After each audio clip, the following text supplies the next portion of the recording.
बच्चूभाऊ, महाराष्ट्र नवनिर्माण सेना अर्थात राज ठाकरेंनी गेल्यावेळी पाठिंबा दिला होता आंदोलनाला, आज चर्चा झाली आहे. येत्या काळात तुमच्या आंदोलनाला नवं बळ आणि त्याचं स्वरूप व्यापक होईल का मनसेच्या या पाठिंब्यामुळे? बिलकुल. मला असं वाटते का हा विषय एका पक्षाचा नाहीच आहे आणि एका जातीचा आणि एका धर्माचा नाही आहे. कारण शेतकरी हा सगळ्या जाती धर्मात पक्षात आहे. त्याच्यामुळं मनसेनं ज्या पद्धतीनं समोर आलं तर निश्चितच बळ भेटेल.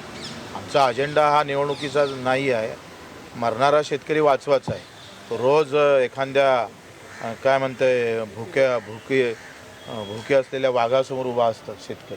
तर कधी त्याचा जीव जाईल ना काही सांगता येत नाही. राजकीय अजेंडा नाही असं तुम्ही म्हणता, मात्र एकत्र आले तर राजकीय बळ मिळालं तर तुम्ही अधिक शेतकऱ्यांना चांगल्या पद्धतीने न्याय देऊ शकाल. राजकीय ताकद एकत्र मला वाटतं त्यावर बोलणं काही उचित राहणार नाही. आम्ही जर म्हटलं का हे आंदोलन जात धर्म पक्ष विरहित कसं करता येईल, कारण राजकारणापेक्षा आम्ही राजकारण त्या शेतकऱ्यासाठीच करायचं असेल तर आता पहिले शेतकऱ्याला न्याय भेटावा. मग मेंढपाळ असेल, मच्छीमार असेल किंवा दिव्यांग बांधव असेल, यांना न्याय हा 75-80 वर्षापासून उपेक्षित आहे.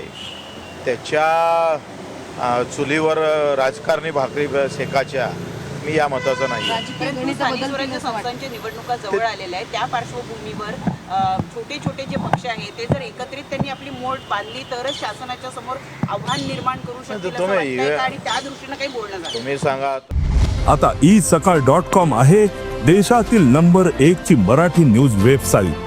प्रत्येक अपडेटसाठी isakal.com ला नक्की भेट द्या.